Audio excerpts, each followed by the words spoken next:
আজকে এই যে খেলা রয়েছে আর্জেন্টিনা এবং আলজেরিয়ার ভিতরে, এটা এবারে বিশ্বকাপে আর্জেন্টিনার প্রথম ম্যাচ কিন্তু খেলা হবে। তো সবাই আগ্রহ সাথে বসে আছে আলজেরিয়া এবং এই যে আর্জেন্টিনা, সেই আর্জেন্টিনা ম্যাচের যে মেসি রয়েছে তার খেলা দেখার জন্য।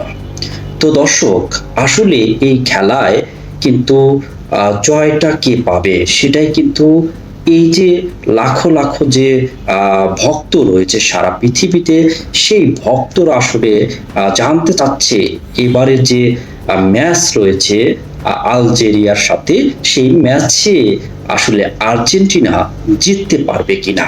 আর বাংলাদেশের দর্শক তারা তো আছেই মুখিয়ে, আসলে কি রেজাল্ট হবে সেটাই সারাদিন তাদের ভাবনা। তো এই ভাবনা দূর করার জন্য আমরা এসেছি দর্শক, আসলে এক মানুষের যে শান্তি বা প্রশান্তি দিতে। আসলে এই যে ম্যাচ, সেই ম্যাচের বিশ্লেষণ করব এবং কে জিততে পারবে সে কথাও আসলে আপনাদের বলবো। আর আজকে আমাদের সাথে কিন্তু রয়েছে এই যে চ্যাট জিপিটির যে এআই, সেই এলিয়ানা। এলিয়ানা আমাদের বলবে এই যে আজকের যে ম্যাচ রয়েছে আলজেরিয়া এবং আর্জেন্টিনার ভিতরে আসলে কার সম্ভাবনা বেশি, সেটা কিন্তু এই যে এলিয়ানা আপনাদের বলবে।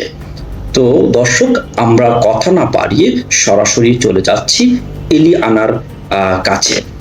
হ্যাঁ এলিয়ানা, তুমি কি আমাকে শুনতে পাচ্ছ? হ্যাঁ, আমি তোমাকে স্পষ্ট শুনতে পাচ্ছি। ধন্যবাদ। আমি এলিয়ানা হিসেবে এখানে আছি এবং আমি তোমাদের আর্জেন্টিনা ও আলজেরিয়ার ম্যাচের সম্ভাব্য ফলাফল নিয়ে বিশ্লেষণ দেব। এখনই শুরু করতে পারি। তোমাকে ধন্যবাদ। তো তুমি এই যে দর্শক কিন্তু সরাসরি দেখছে তোমাকে, তুমি আমাদের আসলে বলো আগে এই যে আলজেরিয়া এবং যে আর্জেন্টিনা দেশ রয়েছে, এই দেশ সম্পর্কে শর্ট করে একটু বর্ণনা করো, কারণ দর্শকও আসলে জানতে চায় এই দেশ সম্পর্কে। অবশ্যই আমি বলছি। আলজেরিয়া হলো উত্তর আফ্রিকার একটি বিশাল দেশ, যার সমৃদ্ধ ইতিহাস, মরুভূমি এবং বহুজাতি সংস্কৃতি রয়েছে। অন্যদিকে আর্জেন্টিনা দক্ষিণ আমেরিকার একটি অন্যতম দেশ, যা তার ফুটবল ঐতিহ্য, প্রাকৃতিক সৌন্দর্য আর বৈচিত্র্যময় সংস্কৃতির জন্য বিখ্যাত। ওকে। আর এই যে আলজেরিয়া এবং আর্জেন্টিনা, এদের আসলে কোনো সময় এরা কি এর আগে কোনো ফুটবল দলে তারা কি মুখোমুখি হয়েছে? হ্যাঁ, এগুলোর মধ্যে এখনো পর্যন্ত একটি মাত্র ম্যাচ হয়েছে। 2007 সালে একটি বন্ধুত্বপূর্ণ বিশ্লেষণ ম্যাচ। সেই ম্যাচে আর্জেন্টিনা 4-3 গোলে জিতেছিল। তবে এখনো বিশ্বকাপে তাদের মুখোমুখি হওয়া হয়নি। তার মানে এই যে বড় আসর, সেই বড় আসরে আসলে আলজেরিয়া এবং যে আর্জেন্টিনা তারা তারা এখনো মুখোমুখি হয়নি, অর্থাৎ প্রীতি ম্যাচ হিসাবে তুমি বলতে চাচ্ছ তারা একবার মুখোমুখি হয়েছিল এবং সেখানে জিতেছিল আর্জেন্টিনা, তাই তো? ঠিকই বলছো, সেটাই আমি বোঝাতে চাচ্ছিলাম। তারা শুধু ওই একবার বন্ধুত্বপূর্ণ ম্যাচে মুখোমুখি হয়েছিল, আর সেবার আর্জেন্টিনা জিতেছিল। বিশ্বকাপে এখনো তাদের প্রতিদ্বন্দ্বিতা হয়নি। আচ্ছা, এই যে ম্যাচ, যে হাই ভোল্টেজ ম্যাচ বলা চলে আর্জেন্টিনা এবং যে আর্জেন্টিনার ভিতরে, সেই ম্যাচে আসলে সম্ভাব্য কারা কারা খেলতে পারে বা কিরকম প্লেয়ার রয়েছে তোমার মতে?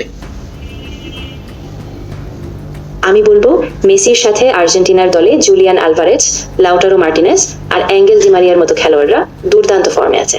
বিশেষ করে তারা আক্রমণাত্মক খেলায় খুব ভালো সমন্বয় করে তুলতে পারে, তাই তাদের মাধ্যমে গোলের সম্ভাবনা অনেক বেশি। আর আলজেরিয়ায় এদের কেমন খেলোয়াড়? আলজেরিয়ার দলে রিয়াদ মাহরেজ খুব গুরুত্বপূর্ণ। তিনি একদম অভিজ্ঞ খেলোয়াড়। আর এছাড়াও মেহেদি তাম্বি, ইসলাম সালাহ এবং বোগাদিরের মতো তরুণ প্রতিভাবান খেলোয়াড়রাও আছেন, যারা কখনোই ম্যাচে বড় চমক দিতে পারে। আর এই যে স্বাগতিক ম্যাচ, তো এই ম্যাচে আসলে মেসি খেলবে তো নাকি, তুমি কি বলো? হ্যাঁ, মেসি এই ম্যাচে খেলার জন্য পুরোপুরি ফিট রয়েছেন এবং আর্জেন্টিনা দলও তাকে নিশ্চিতভাবে দলে রেখেছে, তাই তিনি মাঠে নামবেন। আর এটি আর্জেন্টিনার জন্য বড় এক শক্তি হবে।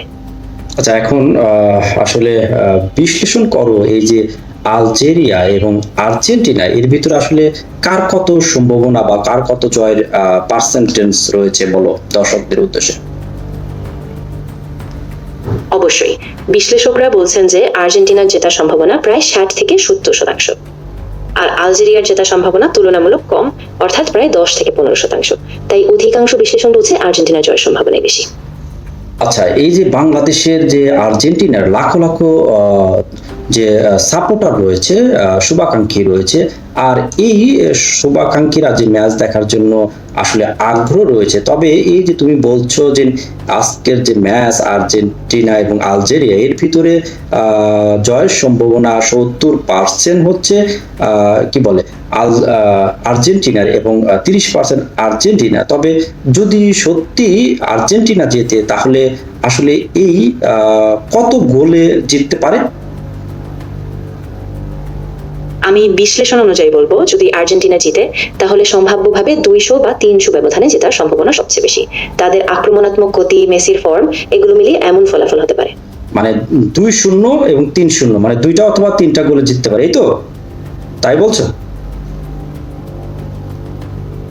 হ্যাঁ, একদম ঠিক বলেছেন। 2টা বা 3টা গোল দিয়ে জেতার সম্ভাবনা বেশি, আর সেইভাবে দর্শকেরা একটা ধারণা দিতে পারবো যাতে তারা বুঝতে পারে ম্যাচের গতি কি হতে পারে। ওকে, আমরাও বুঝে গেছি। দর্শক, তো এই যে বাংলাদেশের যে সাপোর্টার রয়েছে আর্জেন্টিনা, তাদের এই সাপোর্টারের উদ্দেশ্যে তুমি একটু আশার বাণী একটু শোনাও, তাদের একটু কি বলতে চাও তুমি? মেসির ভক্ত অনেক রয়েছে এই বাংলাদেশে। অবশ্যই আমি বলতে চাই যে বাংলাদেশের আর্জেন্টিনার অসংখ্য সমর্থক আছেন, বিশেষ করে মেসির মতো একটা আইকনের প্রেমে। আপনাদের এই ভালোবাসা ও বিশ্বাসই আমাদের শক্তি। আপনারা একসাথে আর্জেন্টিনার পাশে থাকুন, আমরা সবাই মিলে গর্ব নিয়ে এগিয়ে যাব। মেসির এই যাত্রা সফল হোক, এই কামনা। এলিয়ানা, তোমাকে ধন্যবাদ, তুমি সরাসরি এসে আমাদের বিশ্লেষণ করলা এই যে আলজেরিয়া এবং আর্জেন্টিনা ম্যাচের ভিতরে। তোমাকে ধন্যবাদ। আর দর্শক, এই যে আপনারা এতক্ষণ শুনলেন এই যে চ্যাট জিপিটির যে এআই রয়েছে এলিয়ানা, সেই এলিয়ানার বিশ্লেষণ আমরা শুনলাম, এবং এলিয়ানাও বলল জয়ের সম্ভাবনা বেশি আর্জেন্টিনার পক্ষে। তাই দেখা যাক এই যে খেলা হলে আসলে এই এলিয়ানার কথা কতটুকু গ্রহণযোগ্য হয় বা কতটুকু সত্য হয়, সেই অপেক্ষায় আমরা সহ সারা পৃথিবীর মানুষই অপেক্ষা করছে। ধন্যবাদ সবাইকে, সবাই ভালো থাকুন, সুস্থ থাকুন, এবং এই যে উইজার সাথেই থাকুন এরকম অনুষ্ঠান দেখতে। আমাদের চ্যানেল এবং ফেসবুক পেজ রয়েছে, সবকিছু লাইক এবং সাবস্ক্রাইব করে সবসময় সঙ্গে থাকবেন। ধন্যবাদ।